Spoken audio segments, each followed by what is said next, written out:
All right, welcome back to WMAC Now with your host, Chuck Stevenson. So, we just got through RIZIN 37 this past weekend and the first round of the Super Atomweight Grand Prix. I'll tell you what, we had some darn good fights from this past weekend, and actually a couple great ones too. But now that that's over, next we move on to round two, and that takes place at RIZIN, I want to say 37 in September. But now we got to figure out, well, what is RIZIN most likely to do next with the matchups?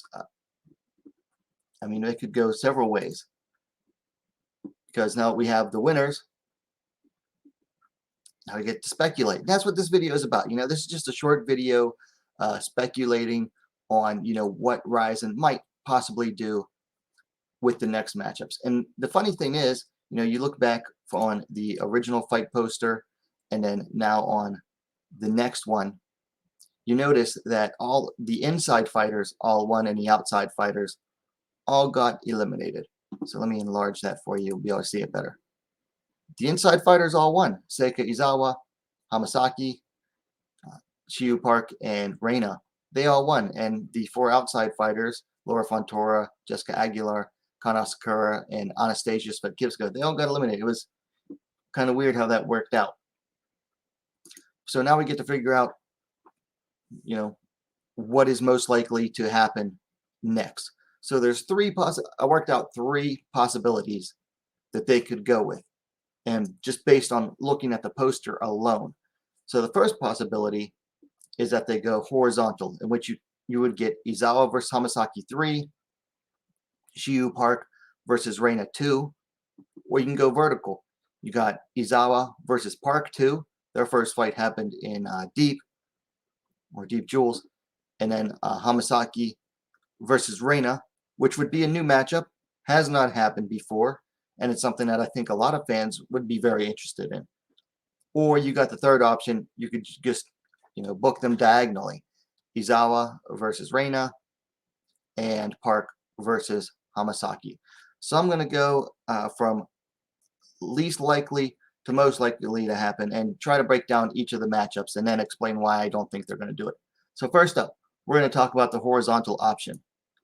So you have Seika Izawa versus Ayaka Hamasaki 3. Now, Izawa first has won both fights against Ayaka Hamasaki. She won a non-title bout against her back on New Year's Eve, and then back in, I believe it was April, defeated her for the Super Atomweight Grand Prix, or no, excuse me, the Super Atomweight Championship. I doubt they're going to do this one, and it's why I think it's the most likely, because we've already seen this fight twice within the past calendar year. I mean, from New Year's Eve to, August, it's 8 months. So you've already seen this fight twice in 8 months, and then the next event is next month, only a month away. They're not going to do a third fight in 9 months with the first bout already being decided. Plus, I think if I were RIZIN, I would want this to be like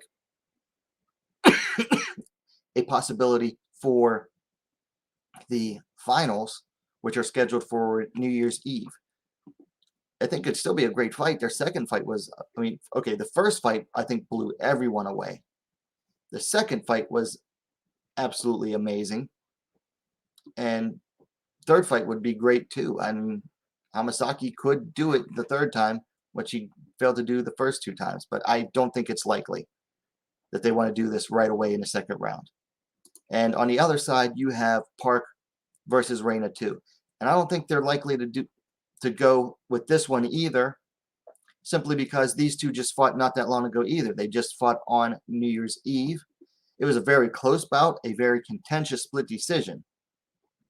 But again, this is another bout that if you could possibly break this off for a final and schedule the rematch for exactly a year later in the Grand Prix finals on New Year's Eve, if that's a possibility, that would be the best way to do it. So I don't think that, going horizontally, the two horizontal moves would be the one that they'd want to do. I think these are the two least likely matchups for the second round.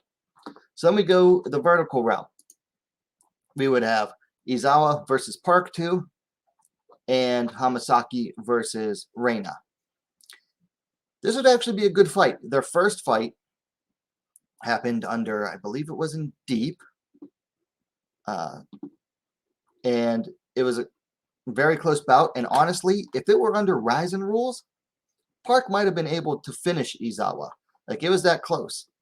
And Izawa had a very hard time getting Park to the ground and a hard time keeping her there. And what we've seen from Park lately, I think it would make it be even harder for Izawa now. I think this would be a super great matchup, but again, it's a rematch, and I don't think they want to go for rematches in the second round. But on the other side of that bracket would be Ayaka Hamasaki versus Reina. Here's the thing. They train at the same gym together, Abayane Combat Club. They've trained together for a long time now. And they've said publicly, like, they wouldn't mind fighting each other. But they said even before the first round of the Grand Prix that they don't want to fight each other unless it's in the finals. So I think you'd have a very hard time convincing these two to sign to fight each other outside of the final. For the final, if they both make it into the final, then sure, they'd fight each other. I mean, they wouldn't have a choice at that point. But if you give them a possibility of turning it down before then, I think they're going to say no. Also, I think the real reason Reina showed interest in fighting Hamasaki before was because she had the title. Hamasaki had the title. Whereas Hamasaki, she'll fight anybody, I think. You know, she's one of those fighters who's willing to put aside, you know, friendships in order to put on a good fight. And I think she just also likes to test herself. So if this fight gets made at all, it would only be because they make it to the finals. So I don't think the vertical matchups are going either. So we went through the horizontal. No. The vertical, a little more likely, a little more possible, but I don't think they're as likely as the next matchup. So then we move on to, you know, looking diagonally in that poster. And we get two brand new matchups. First up would be Seika Izawa versus Reina. So this would be a good matchup. Izawa has not faced a striker on Reina's caliber before. She simply hasn't. Park is close to that level, at least MMA-wise, but as far as pure striking ability goes, Izawa has never faced anyone on Reina's level. And interestingly enough, we have seen, you know, Reina face good grapplers before, and she's done good against very good grapplers. But I don't know how this one would go. I think Izawa would be trying desperately to get this fight to the ground, whether it's, you know, rushing forward and tackling Reina, getting into the clinch and trying to, you know, use a judo throw or tripper, or if it just would come to straight up jumping guard. I think Izawa would not want to stand up and trade with Reina. On the other hand, you'd have Reina who would be doing her darn best to not go down to the ground. And Reina's not afraid to fight on the ground. She actually has very slick submissions. It's just that her transitions between the ground and the stand-up and getting there, those are her weakest link there. Like she has good submissions. She's very fast with them. But obviously her bread and butter is being on the feet, especially her body work. Reina works body strikes like very few other ladies in women's MMA.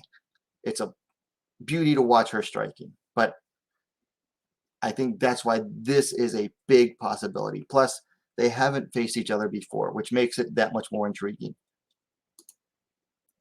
On the other side of that bracket, we have Ayaka Hamasaki versus Shiyu Park. So again, this is another brand new fight that hasn't been done yet, which automatically makes it intriguing. Another thing that makes it intriguing is Shiyu Park's massive improvements over the past couple of years. I mean, we just saw her absolutely shut down Kana Asakura. I mean, absolutely shut down Kana Asakura, which a year or two ago, I wouldn't have seen that as a possibility at all. Very good striker. And Hamasaki's not a bad striker either. And then, where does Hamasaki most likely want to take this fight, though? To the ground. And can she get it to the ground against Park? Park's takedown defense has gotten very good. She is probably the best anti-wrestler in the atomweight division right now. Quite possibly the best anti-wrestler in the atomweight division right now. She has been looking that good with her takedown defense and her sprawl and brawl. Just top notch. The third reason, third? Whichever. Another reason that RIZIN would be interested in this one is the Sahi-Ham connection. Hamasaki lost the super atomweight title to Sahi-Ham 2 years ago on New Year's Eve in 2019, and then Ham left RIZIN and went to one championship. So Hamasaki had to basically earn the title back against someone else who has trained for years and years with Sahi-Ham, Shiyu Park. So you'd have that connection. RIZIN would be basing this on basically, oh, this is Ham's, kid sister, primary training partner when she's in Korea. They would use the Ham connection to really push this match forward. And basically a win over Park is like a substitute for a revenge match against Ham, which a lot of people were hoping would happen after Ham beat Hamasaki on New Year's Eve, because that was a split decision. That was a very close fight, that third fight. But a lot of people were hoping, including Hamasaki, that they would fight a fourth time, and it didn't get to happen. So Park would basically be the stand-in for Ham for a revenge match. Plus, it's a classic Japan versus Korea rivalry fight. Go crack open a history book and you'll learn why that's an easy sell. So I think the the diagonal matches, if you look at the poster, are the best ones, the most likely ones to get made. So there you have it. That's my breakdown, rather, of the possible matchups for the second round of the RIZIN Super Atomweight Grand Prix, from least likely to most likely. So I think we're going to get Park versus Hamasaki, and then we're going to get Reina versus Izawa. And then the winners face each other in December on New Year's Eve for the Grand Prix Championship. So that's all I have for you tonight. So let me know your thoughts on these in the comments down below. Please like the video, share it as well. I think this is a good one. And while you're at it, don't forget to subscribe to WMMA Now, the best, most complete women's mixed martial arts dedicated platform on YouTube. Thanks for watching. We'll see you next time.